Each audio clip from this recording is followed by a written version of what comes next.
Want to help Keyforge get better? Here's your chance. GG is hiring. Let's talk about it this week on Archon's Corner. I'm king of the class, of the class. I get lifted. If you like the episode, consider supporting us on Patreon, patreon.com/Archon's Corner. Don't forget, patrons always listen ad-free and get a bunch of your other perks as well. You can find all Archon's Corner merch at spreadshirt.com. Links in the description below. I'm allowed to fly higher than angels, and now feels inside of my mind. I'm ascending these ladders, I'm climbing, say goodbye this whole world, this whole world. And when I fall to rise with stardust in my eyes in the back. All right, what's going on, everybody? I am the one, the only, the W-O-O-K-I-E, joined here by the normal cast of Misfits. We got our resident PhD and president of AABD, Dr. Sheep. That's right. I'm here. I had to get that out first, Z. I'm sorry. I didn't know if I could get all of that out first. And then we got Z. Hey. We got the Choke Show. Hey guys, Drazcor's here. Drazcor's here. His Choke Yeah. Show. And we got Ewok. Hello, Keyforge community. Great to be here. So it's been a rather quiet week. We got news. I mean, a little bit. Sounds like news to me. I mean, little bit of news. But we need to go into our titular segment, Why I Suck at Keyforge. Sheep, I'm told you have a Why I Suck at Keyforge moment. Well, I just suck in general, but I lost again in ABR. I keep losing. And this one I lost because they have run 3 Amber Control as their jank format for too long, and people have started collecting and curating decks just for a jank format, which means it's no longer a jank format. Now it's meta. Yes. I have no idea what you're talking about. There's definitely folks on my teams like, hey guys, I bought these decks, and then we're like, woo, we're going through them.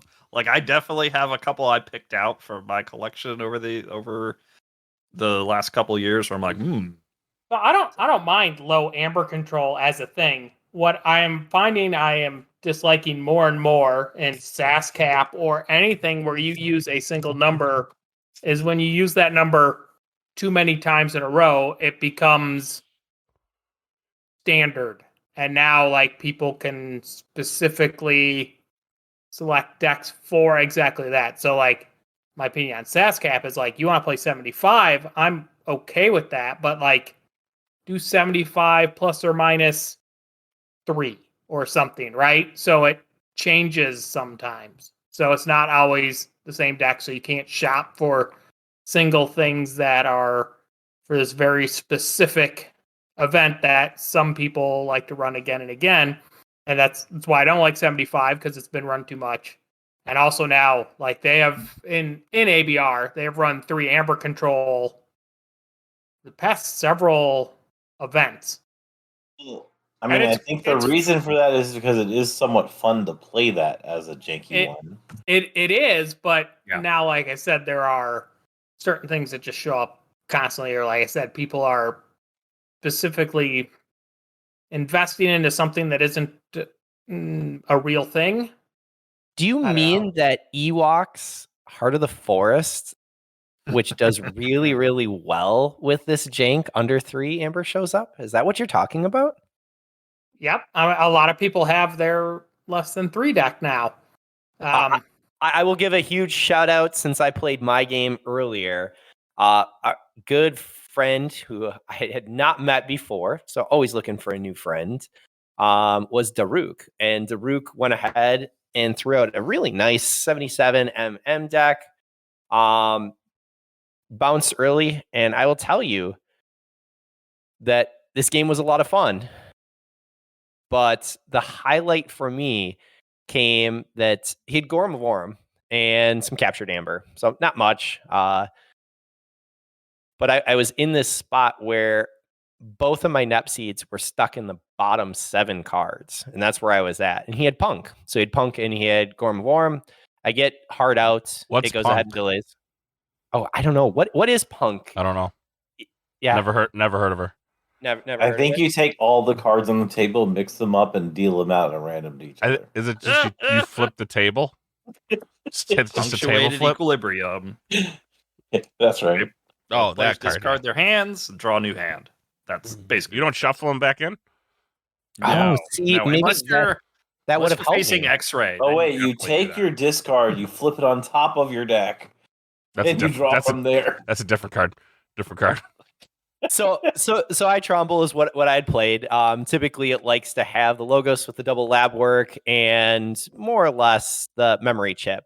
That was pretty well late, so that didn't help. But both of those NEP seeds are really important if you do face a little bit of amber control, just to be able to kind of play around it. It allows Hart to be able to come back. And in this case, I knew that he still had Punk left. He's looking at about 7 cards. And so it's a pretty high probability. I take the turn. I did get Hart. I play it out. But I have still both of the NEP seeds, which haven't been there. So I know it's going to get Gorms immediately. And that was the right call. But the problem is that we're both at the end of the cycle. So I get my NEP seed and it pops. So one NEP seed is gone. The other NEP seed comes in my hand. Hart is back and then cycled back in. So timing is another really, really important piece that I would highly recommend. That's a way to be able to play around Hart, and saw it. There wasn't much I could do. I had the first key, second key went ahead and we were good with. But he had Amber. My only Amber control is Mars Needs Amber. And it was on the 2 creatures, but I refused to play anything else. So he actually went through his deck pretty quick in order to wipe his board, throwing the Amber back to me. And he thought that was the end of the game. However, with Nepseed and Full Moon, that is Full Moon, Nepseed, Full Moon, creature, and I'm already up above 7. But the thing that happened is I did not cycle back into my one and only Chota. And so I did not archive Chota. I just didn't see any of the archive cards early enough.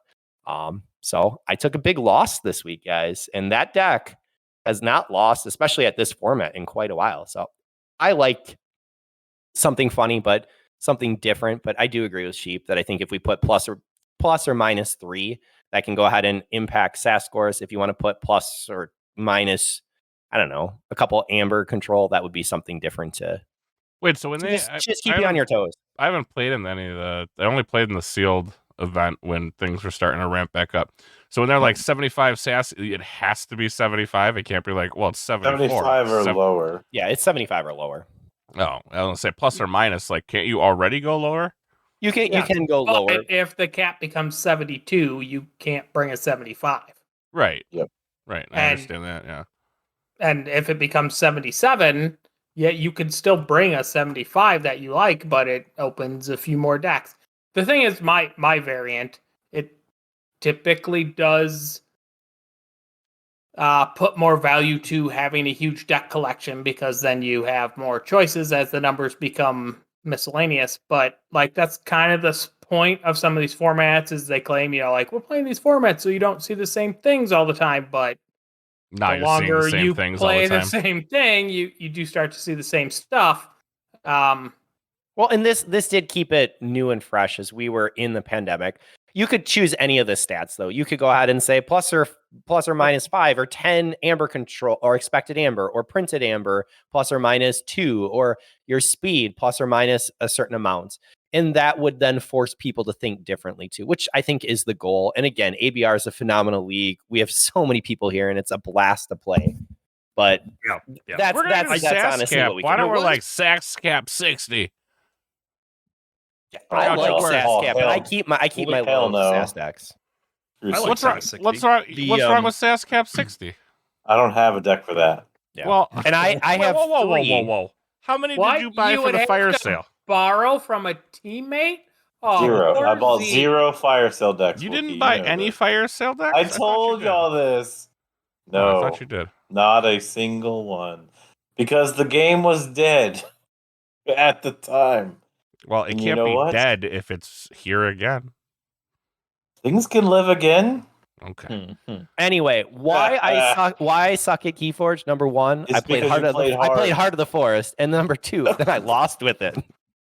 Yes. You could have stopped with because you chose art. I'm taking full embarrassment here because I did actually the best part with this too. I had no outs because he pushed the amber and he was sitting at 10, and I'm like, okay, I have no amber control. I have one out. My one out as I cycled back is to use the draw. I had Logos that was out, and it was to go ahead and use my Library of Babel to draw a card, and that card had to be Hearts because I had Helper Bot in hand. And I drew a card, and it was Heart of the Forest. So I had already listed like, oh man, you got me, I'm out. And I'm like, I have one out. Here it is, draw. And I'm like, I just redrew it. But it was good fun back and forth. He got the win in the end and played very, very well. So Daruk, well done, man. Now, at the beginning of the season, we did have a vote, right, on what format to use for the jank. And Yes. so And I'm glad we went this way because I at least enjoy this. Yes, I do have 4 decks that are good for this, but it's fast and it's fun. One of the options was like bring a negative F deck. Like that does not sound fun to me. Like that, I don't want to do that. Negative, right? Yeah, and it's not just 0. It literally had to be negative. Like it was that. I will never vote for that. You don't enjoy slow, grindy games? No. Hence DT, right? I was trying to see quickly if I could figure out how many votes there were for each, but I can't find the. Yeah, I don't remember where that searching for it. Yeah, I can't find it. But yeah, this definitely won out. I would like to see a little different format next time around, but I do enjoy this one. But luckily, they do take a poll. They take a poll at the end of the season, so I think we'll add more stuff to the poll this year and just see what people want to do next season. Now that we have, because like next season, like there's only 7 like in season weeks that where we play this, and that I would like to see like Alliance and Sealed Alliance. So that right there is going to change a lot of what the regular season will be. All right. Well, I'll go into mine. I do have one this week. Uh-oh. Number 1, I told Sheep I was going to play some games with him. So I've come to the conclusion, and I came to the conclusion on we did a impromptu Thanksgiving Day sealed. It was only like 4 of us. I think it was like X-Ray, me, Hater, and Sheep. And I had an okay deck, but I decided I was going to do what I normally do, and that's try to win. Well, okay, remember when we say flashy plays don't win? So for about, I don't know, 6 months, maybe a year, I've been trying to play this janky style where it's lines you don't see, yada yada, make myself uncomfortable, yada yada, figure out. I was going to try to out-jank Lokakar, right? That was my goal. You can't out-jank Lokakar. Well, he is jank. It's He's only the definition of jank. It's only taken 365 days. But I have come to the conclusion I can't do it. Like I can't do it. Like I tried, and nobody say I didn't try because I tried real hard, and I just can't play jank. So I need to get back into fighting style, and get back up there. So I just can't do it. Sorry, everybody. I tried to jank. I can't jank. I just can't do it. So that being said, lesson learned. Don't try to step outside your comfort zone. That's what I learned this week. Like the opposite of good advice. Very well. Yes. It depends. Depends. Bad but advice brought to you by the Wookiee. Yeah, I mean, per the Wookiee, maintain status quo. Maintain status quo at all times, and just play good things and do what you should be doing. Don't try to step too far outside the box. But we did get some fun stuff. As I'm also dying over here, I had to cut out on Sheep because my whole family has strep, which is awesome. Except for me. You didn't just cut out on Sheep. You didn't show up when Sheep and I played WoW. Well, so I told you guys I couldn't. I told you guys I couldn't show up. I fully said I have. I think I said I have inventory that day. Oh no! You guys asked for Saturday. Yeah, it's Black Friday. That's not Black Friday weekend. Like, ask any retail worker. I'm busy. Yeah, no, that's you better be there. You better be there Tuesday in real life play is returning to Wisconsin, my friends. So I have to rearrange my schedule. But I will try to figure out, like, I've already written the schedule out until I believe either the first or second weekend of December. So I can't change that now because that's just not fair to my assistants to be like, hey, Keyforge is coming back. Fuck all y'all. You're working Tuesday. All right, bye. You should totally do that. I should totally not do that. So it'll probably be a couple weeks because I've already written those schedules. Because I try to make sure that my people's, when I write the schedules for them, that they, have at least 2, and especially during the holiday times, like I'll have all of December written by the end of this week. Just because, it's the holidays. You want to plan your stuff. Retail's never-ending craziness. So I try to give them as much notice as possible so they can plan their day. But I did want to go through, we had a celebration on the Keyforge page. Because I did find a little bit of interesting information. A lot of it we already know, but the Ember we reaped. The 3-day event saw an enormous amount of matches played across all 4 tournaments, Second Ember and Unchained Duels. So much so Logos gathered the data to share with you all. Prepare to feast in the numbers. So we found out where Logos went. They are now Ghost Galaxy's little whipping people to gather data. They're in that back room. They're in the back. Yeah, they're in that back room Okay. that we saw. So Making spreadsheets. Alliance sealed players was 119. Archon sealed players was 38. That's a drastic change. I don't know if a lot of people just wanted to test out the new format, but only 40 people for a single deck sealed. Or get 2 decks. That's also probable. I mean, you were getting the same amount of decks either way, but maybe not all people worked themselves through the loophole like we did. I did try Alliance Sealed through this. Like, that is a thing that's my only time of playing Alliance. Yep. So did anybody really have a maybe we talked about this already, like a really good, really bad experience with Alliance? Like, I thought it was fine. I didn't think anything was crazy. Still felt Keyforge to me. The only thing that really sucked is I had to give and Dave was doing it real weird too. Like, he had torn up paper to be like, these are my 2 houses on this one, and this is my 1 house on this one. That was a little awkward to me. Yeah. I enjoyed it. I mean, I went 0-2, so only played 2 games, but I still enjoy the option to try to build something out of my. You know why you lost? Trash token decks.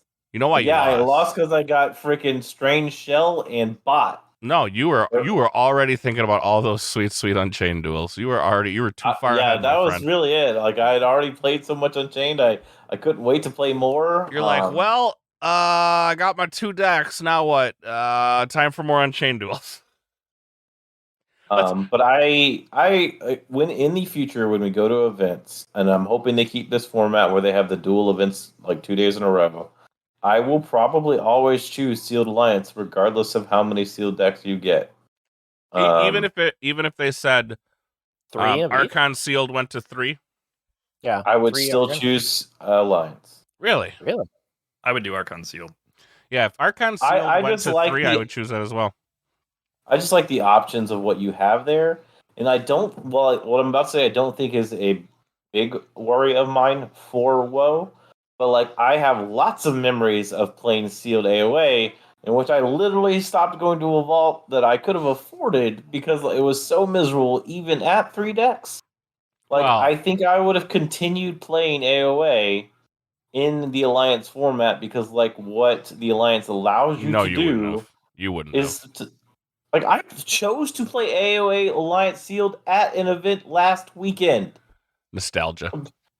No, we could have chosen Worlds Collide Oreo AOA, and I wanted to choose AOA. What is and Oreo? I went. What? AOA You said AOA Oreo. Oops. Or Worlds Collide. Okay. And I chose. I was like, which AOA. says Oreo? Did I miss one? That's where you just put cream. I ended up between going your one. AOA cards. It's a new format for Shredder. We're playing Oreos now. Which I You can't. lick them. Instead of fortune keys, just eat cookies. Sounds like a great game to me. But in the end, I went 1 and 2. But the 2 losses were very competitive against the Worlds Collide deck, whereas that would not have been the case if I had fielded either of my AoE decks as formed. So, like, I don't think I'm ever returning to just pick one of the 3 decks in play. All right, and then we had Alliance Standard, which had 57 people, and then we had Archon Standard, which is 86 people.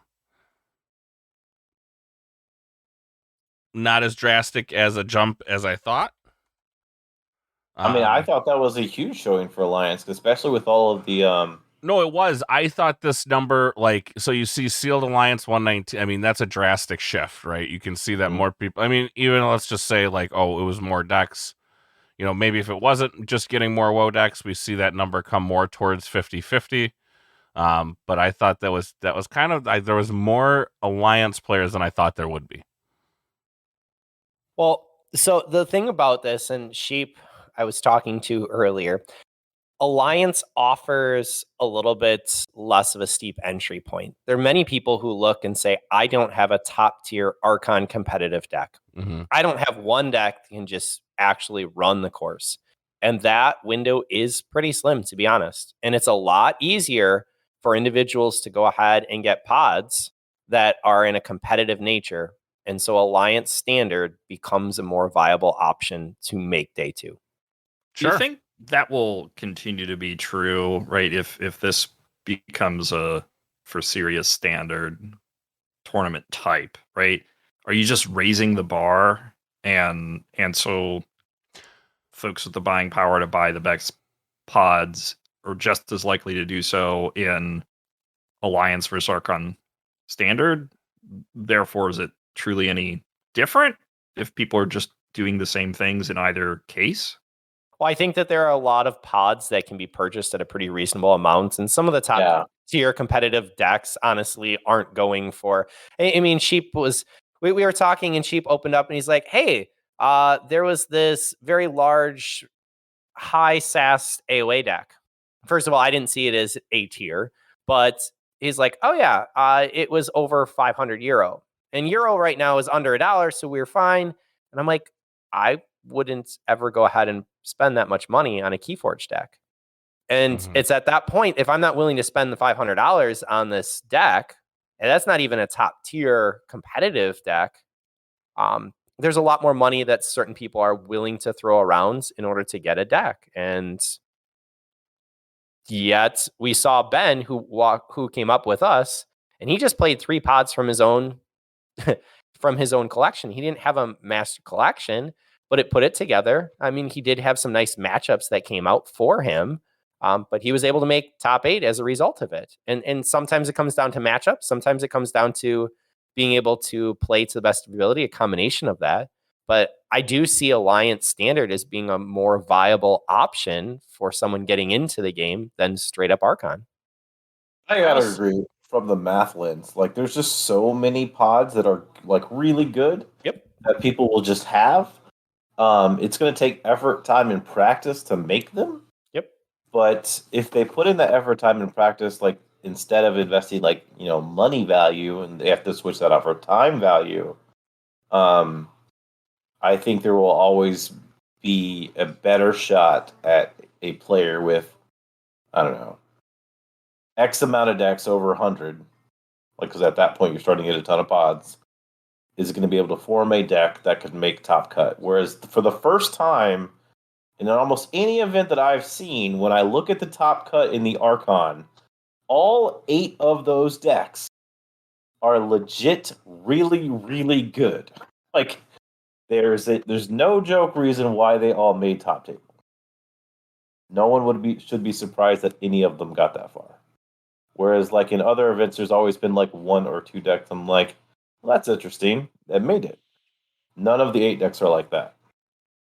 And I think what you're going to find there too is, the thing that CTP talked about was agency, right?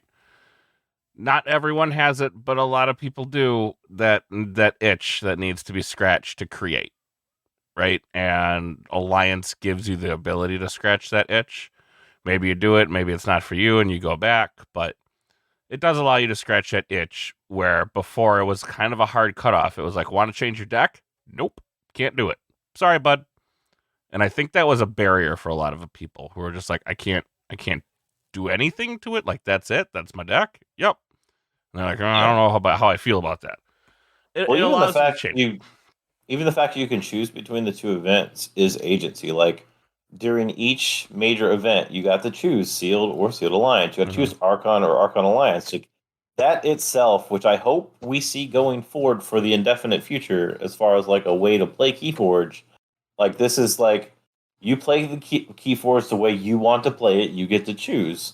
If you don't like Alliance, go play the non-Alliance version. If you don't like Archon or you think it's too high of a price grab to be competitive, go play Alliance.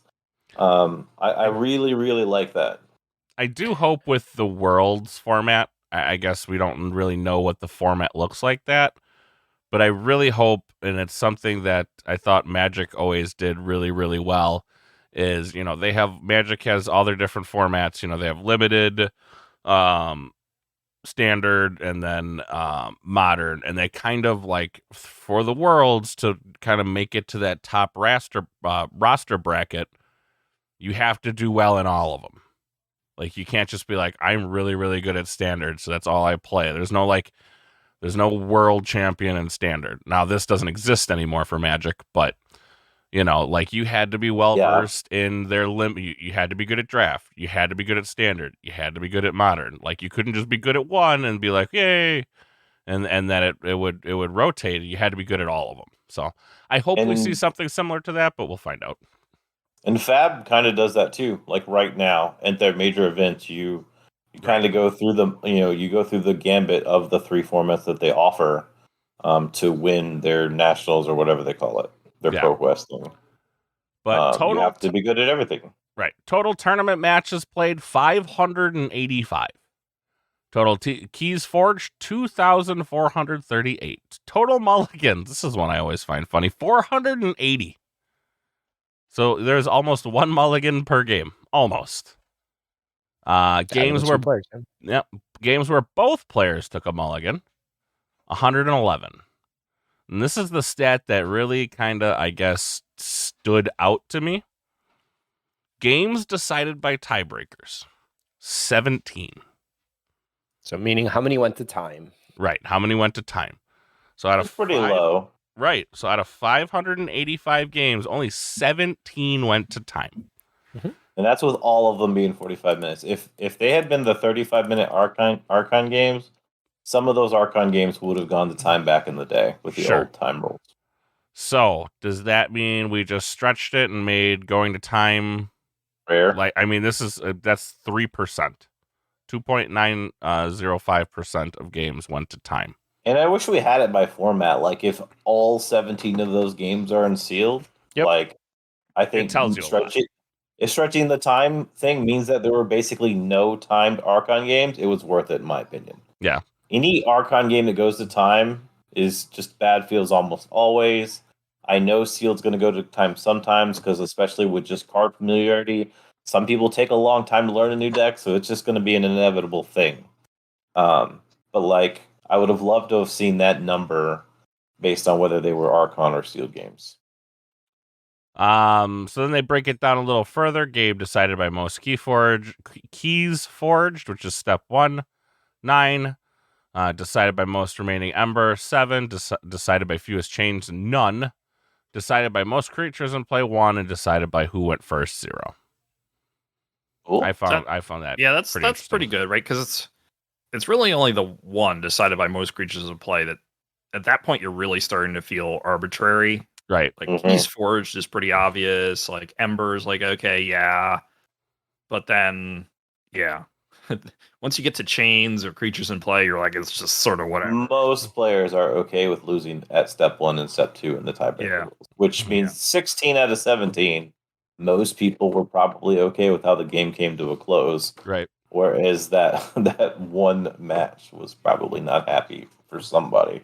Right. Mm-hmm. Fun facts: most remaining chains at the end of a match, 17, which was J Power. Most keys forged, 48, was Nova. That's because they didn't include Unchained keys. Oh, got it. Because I forged more Unchained keys than that. And then I want to give a big shout out to the Keyracken players. Finally, we want to have a shout out to the trio that bested our Keyracken Invictus Challenge. Self-proclaimed the band took down the Keyracken at record speed in under 13 minutes. Nice. Seen holding their prizes. I'm going to butcher some names, so forgive me. Nick Simonelli, Joe Simonelli, and Greg Cousins. They didn't get a shout out at the closing ceremony, so I figured we'd shout them out here. So it's got to be one of the two Simonellis, but the gentleman who's in the middle of that picture is actually the teacher from local in town. He was the one that I had met because he actually taught over in Japan. And I kid you not, every time I saw him, he was at the Keyracken area trying to go ahead and take it down. I never saw him play a single game of anything else.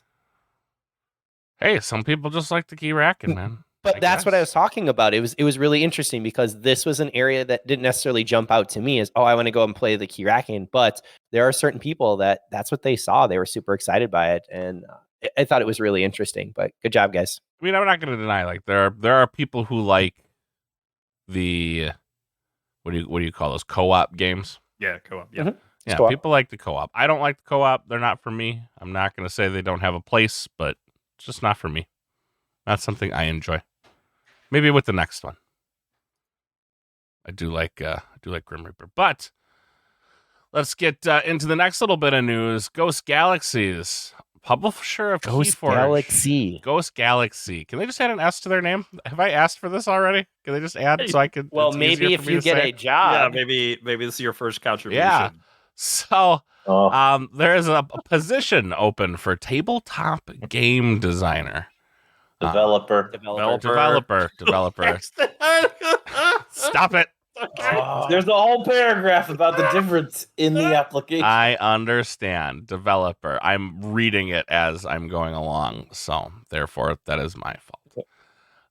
Would you like me to read it? There's a distinct difference between a developer and a designer. Yes, a game developer. I found it very interesting. Yes, a game developer. You will be working to refine, improve, expand, and innovate upon existing game designs or designs in progress by designers. The role will generally not entail the ground-up design of new games. Responsibilities for the role. So I just want to say I put my hat into the ring for this. Why not, right? Never know. Develop new game elements, primarily cards, mechanics, content, and methods of play for existing game lines such as Keyforge, as well as new games created by Ghost Galaxies. I think I can do that. Galaxies. Develop new storylines and lore for game lines. Don't know if I'm creative enough to write, but I could probably work it out. Assemble prototypes. Sounds like arts and crafts to me, which I love. JR, you got my finger paint. I was gonna say you got my finger paint and my glue my Elmer's glue I can stick my fingers in so I can glue stuff down. Yes. Perfect. Test tabletop game products under development for fun, balance, quality, and fit for purpose. What do you guys? I think I might struggle with this one. It's a pretty Yes. important aspect of the job. It is. I balance for winsies. Maybe you shouldn't have said that one on the mic, but okay. Let's see, where did I leave off? Create art and graphics, graphic briefs for development by third-party contractors. Recruit and direct third-party playtesters. Uh-oh. What? I'm a manager now. I manage people all the time. This is the same. Look out. Yeah. I'm not worried about you. I'm worried about them. Write game rules and rules-related information, such as FAQs and development diaries for publication to the public. You're gonna have to delegate that one. Yeah, I mean, I'm very good at delegating. Where was it? Assist game designers with development, prototyping, and testing of new games. Represent the company at industry conventions, trade shows, and other major events. Look, I'm a spectacle, okay? If you want people to come Is this like your interview that you're trying to give right now? Listen, if you want the fun, you come to the Wookiee, okay? You didn't know the difference between game developer and game designer, and it was listed in the role section. Number one, I do know. Number two, I just used the wrong word. God. I mess That's up my the word. point of the paragraph. Mess up my words sometimes. It happens. You ever use the wrong word? Happened to me. Let's see. Stay I attuned. think you skipped one on purpose. It was write and maintain development documentation and maintain Which one did I database of skip? game. I'm reading it. He's reading. okay. And maintain a database of game components for future reference. So Oh, you I got to did skip maintain a that one. database and write development documentation. I could do that.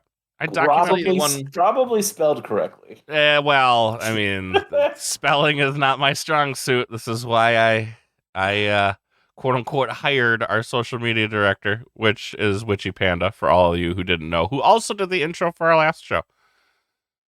Very nice. Okay, now I've completely lost my place. Represent the company. Okay, stay attuned to the hobby gaming industry, analyze trends, and help Ghost Galaxy become an innovation leader. I just like those Ghost Galaxy. It just flies off the tongue so easy.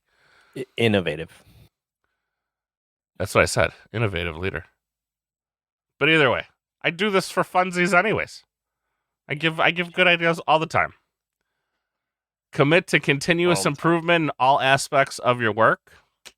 That's me right there.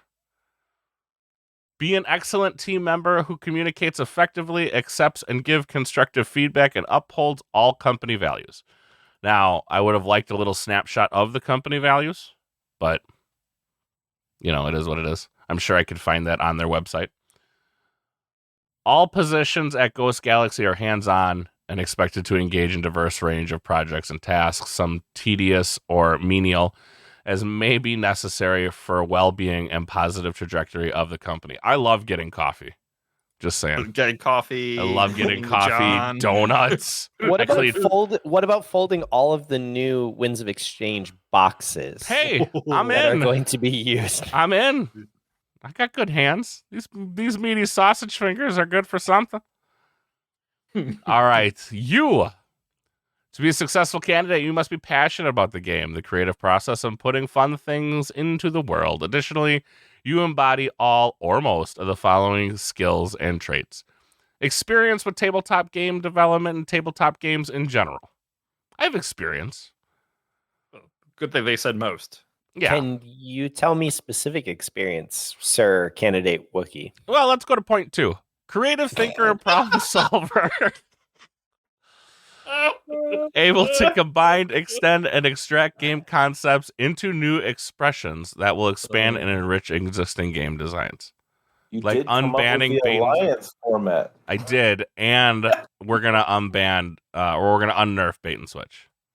I think you're immediately This is the whole fired. plan. Pester Fired. Groves and Heart of the Forest for everyone. Why is Pester Grove in every set? I don't know. It's weird. This weird token creature called Pester Grove. It's Heart of the Forest. That's your token. Ability to think abstractly about new game concepts or ideas in context of the whole design and existing body of components. In doing so, anticipate conflicts with existing elements, identify nomenclature. Don't make fun of me. Inconsistencies and assess game balance problems, and provide ideas and actions to elegantly fix such roadblocks. Like unbanning bait and switch. You take critique and rejection with a positive professional attitude.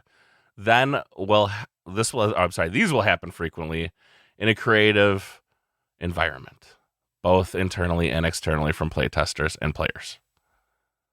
Proficient People on in this podcast. yeah, just live on air. Why not? Proficient in technical writing for tabletop games. Allow you to write games rules, effects, and mechanics in clear, lucid way. Basic graphic design and page layout skills. I'm a little lacking there. That's why I have Cloggin.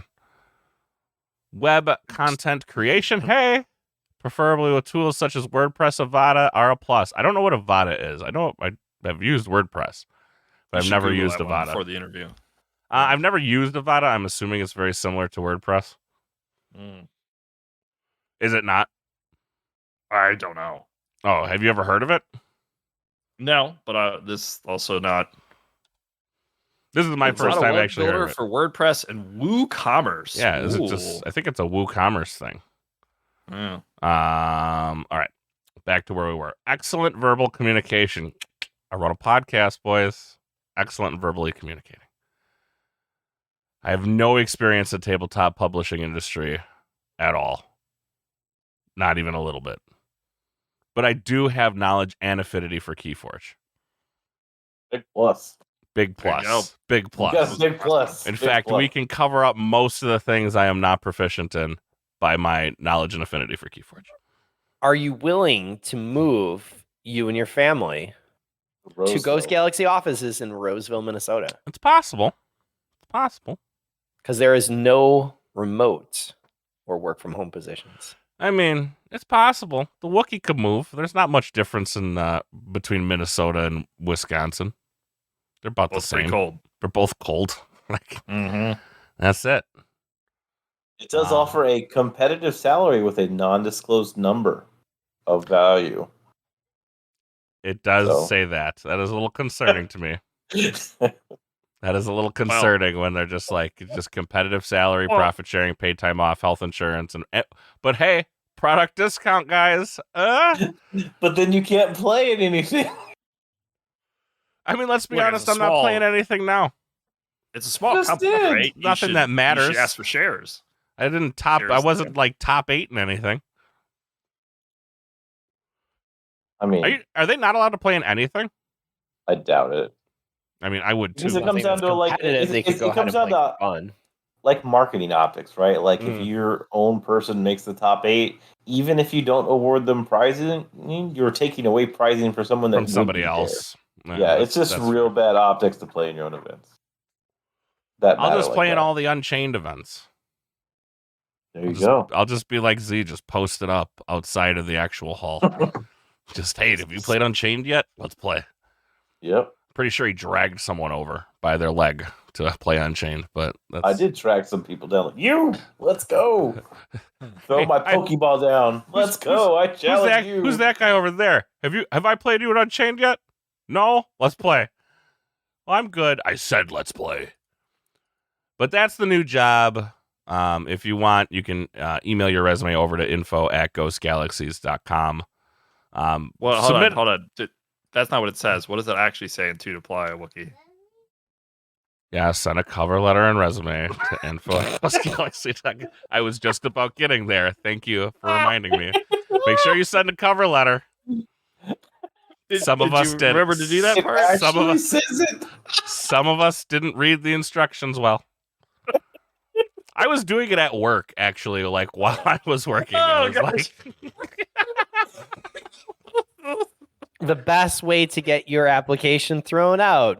Word What? advice. Don't follow the directions that you're I definitely applying wasn't for. squandering company time. Oh. That didn't happen. It was on my phone. I would love to see a document developed and maintained by you.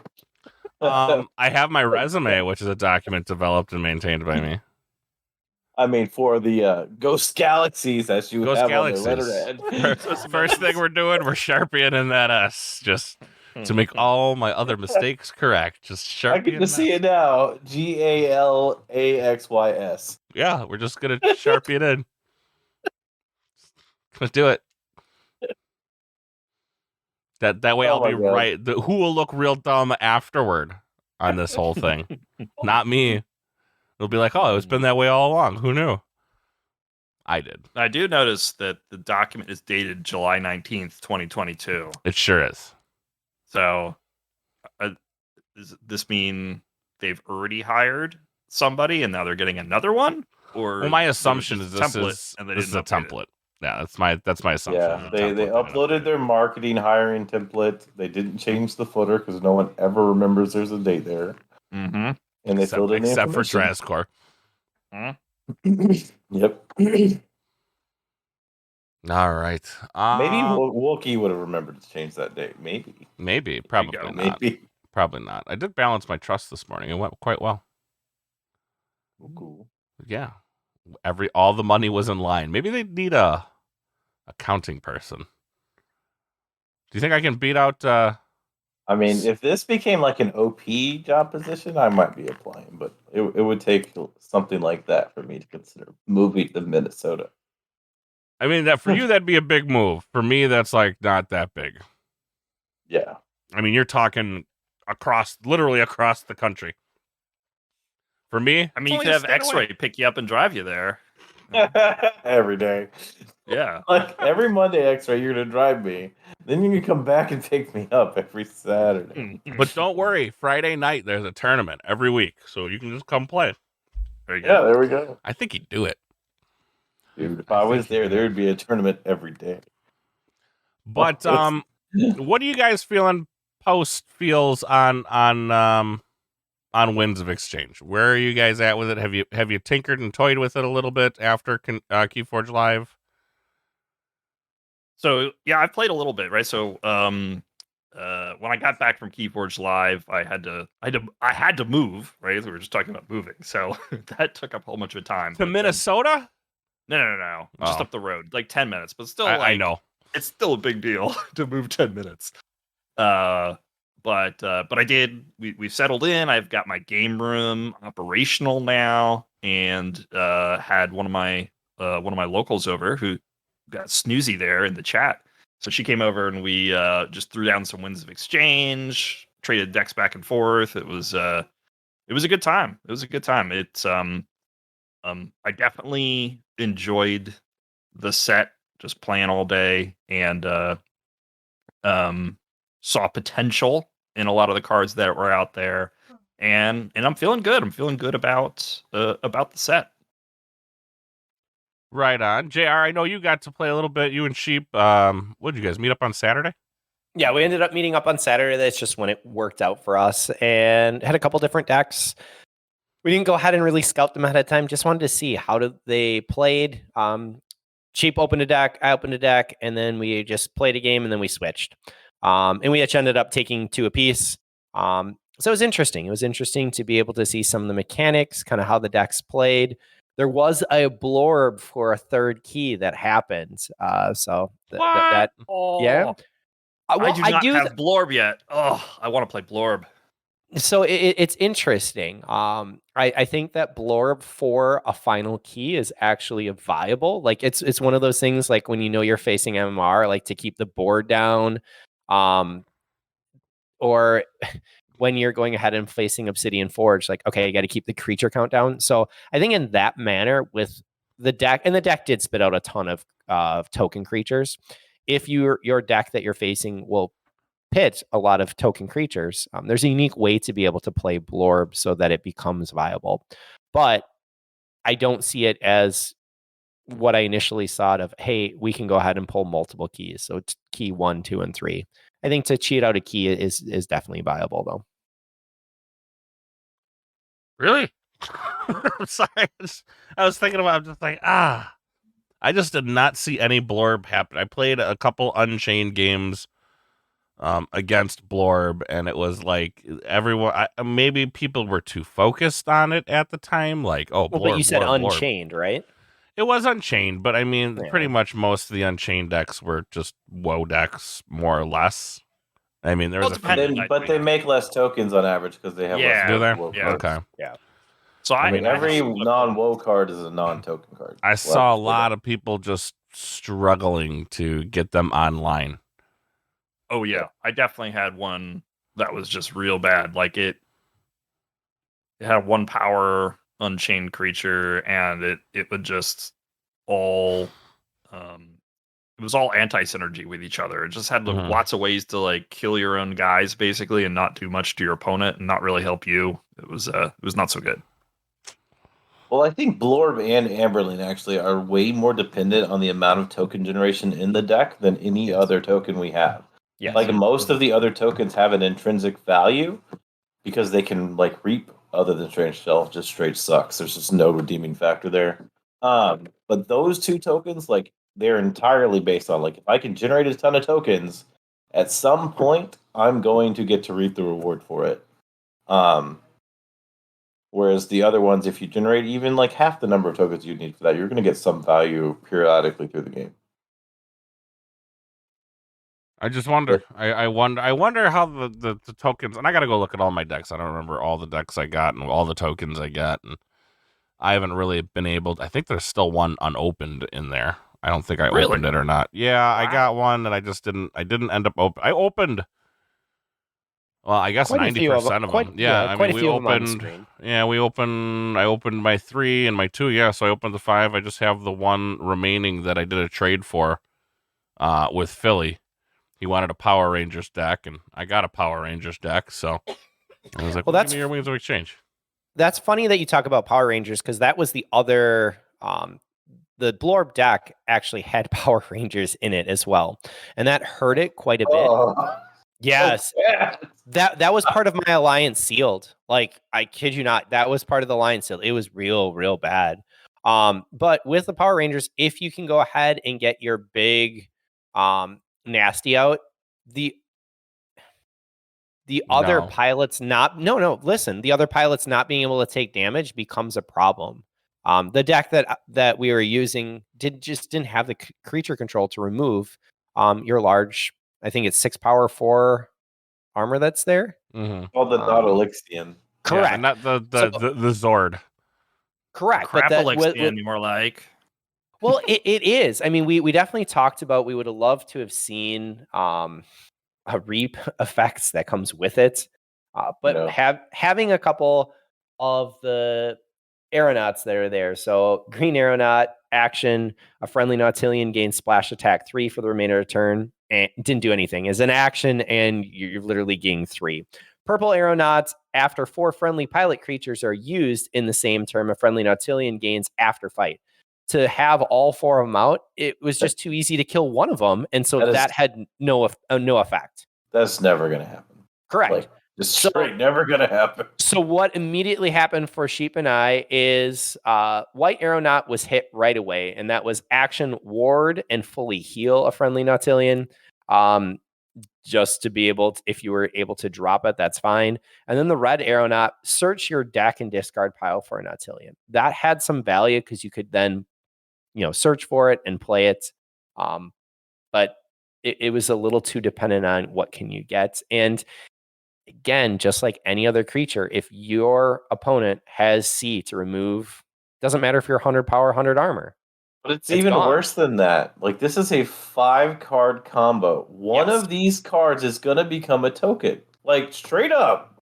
The math behind one of them not becoming a token during any one game is actually really bad. Yeah. It sucks. Like, this creature. And Nautilian was the 6 power 4 armor. So Nautilian cannot be used unless you have used 1 or more friendly Mars creatures this turn, which is a bummer because you can just get rid of the other one. If Nautilian's out, though, they are protected a bit because each friendly pilot creature cannot be dealt damage or destroyed.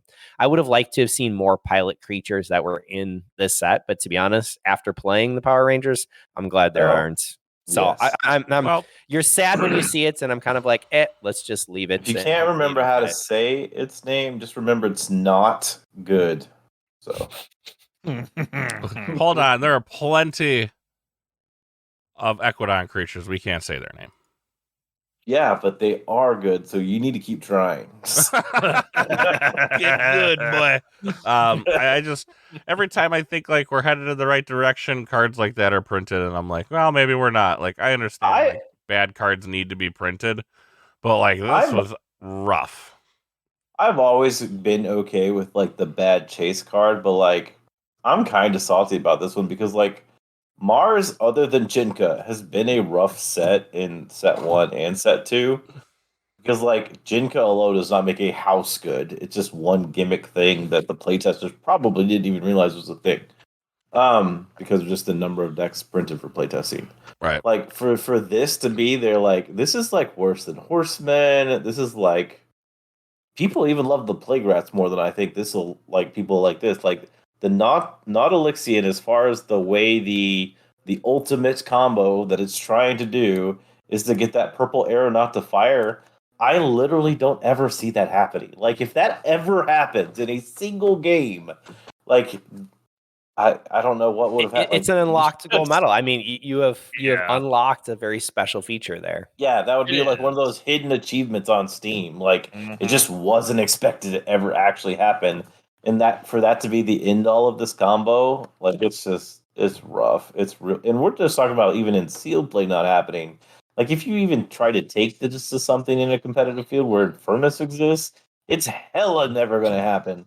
Mhm. Like, it's How- like this Alright, could so- literally say they forge a key with this action and it wouldn't change the value of this card because it's just never going to happen. Yeah, I mean, how Nah, good I would don't it know have to be, about right? all So that. free key, not good enough. Free key not good enough? It's not going to happen. No, because you have to have too many cards. Yeah. 5-card combo and you have tokens just hitting the field randomly? No.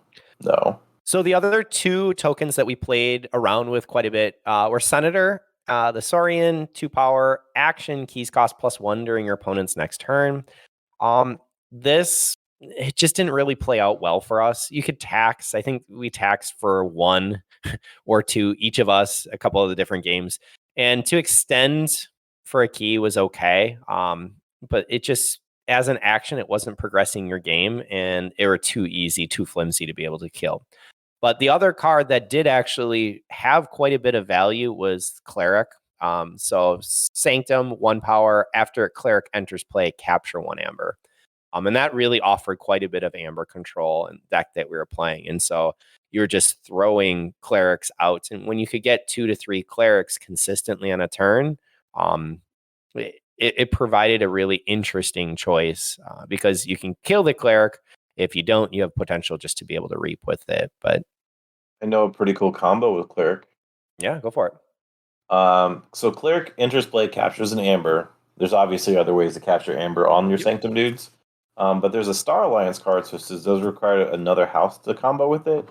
There are a lot of great stuff in Star Alliance, but this would be super cool.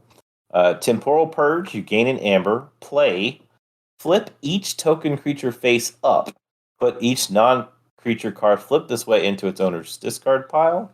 So that just means literally every single token you have in the game, because you have the Cleric, is crushing amber as soon as you play the Temporal Purge, because we got the rules back when we didn't know a single card that could flip. We have the rules that when you flip a creature with amber on it, the amber goes in the common supply. So there is actually some pretty interesting like combo use cases for Cleric in relation to cards that say flip. And Temporal Purge is the best one for flipping over all of your Cleric. So that could be pretty cool because that's just a lot of crush. Because if you're making a ton of tokens, and some of these decks do make a ton of tokens, Yeah. you can just immediately crush all that amber, and then you gain access to all of the things that are actually creatures. I know it's going back a little bit, Wookie, but when you Mhm. were talking about the key forging, what a celebration we had, Mhm. I did find the information, like they had all of the decks that made top 8, but looking at the Alliance sealed, they actually listed the token creatures. So Dave Cordero's top winning deck was Diplomat. You had Berserker for Cloggin. You had Amberling for Dominic Mack. You had Brobner Warrior for Nova. Ellen had Bellatorn Warrior. You had the Cleric for Peter. Sweaty Zach actually ran Cadets and then had switched to Senator. And then you can see Warrior was brought up for Real Player 1. So I thought that was interesting for the Alliance Seal that they listed the tokens. I almost wish that I would have been able to see what the tokens were for the Archon sealed as well. That was not listed. But again, larger bodies in most of those creatures, token creatures specifically. And if I remember correctly, because I actually played Dave, I don't remember him making a lot of token creatures. Like most of his decks, he just had like, oh, I don't care what this card does, but it has, because there's no Infernus in set and there's no, big swing cards really. I mean, there's a few, but not a ton. It was just I play lots and lots of Ember, which and sealed was it's a pretty good strategy, And I do want to say Zach had talked about his deck. Was it 20 or 22 printed amber that was in his? So He's- that that is definitely something when you have a very, very high amount of amber, whether that's 20 or above. Yeah, I mean, and I know Dave got very fortunate with the where his pips landed. I mean, I remember he took a fish house turn and was like, here's 3 ember, here's 3 ember, here's 2 ember, pass. Like the cards literally did nothing, but it was like, here's, oh wow, 7 ember or 8 ember all in that one turn. Well, that's the thing that exists. So I don't remember it. I don't know if it came out to play later on at all. I wasn't really paying attention. But yeah, most of those are your bigger, beefier critters. Yep. So I mean, and it's kind of what at least what we felt went along kind of with it.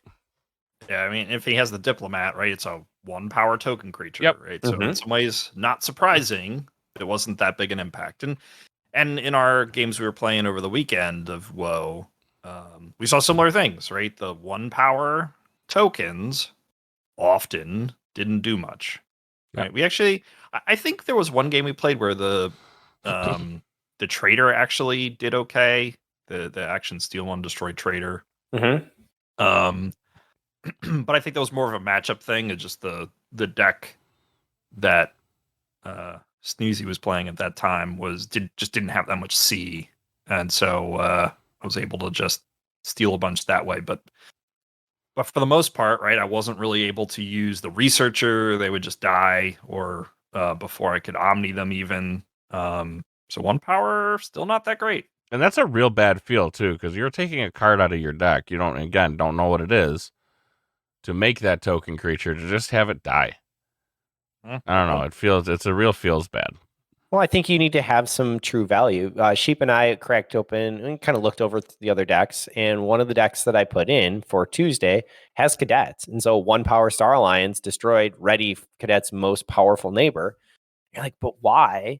But with Gross and Hings in that deck, I think that it can be pretty reliable to have it fire. And actually to have multiple tokens out, you could fire that multiple times. So Sure. it gets pretty interesting, and we're going to have to think a little bit differently about some of these tokens and what we're getting from them, or what we're hoping to get from them, and how to be able to play around them. So I'm interested. I want to keep playing. I think Cadet's going to end up mediocre.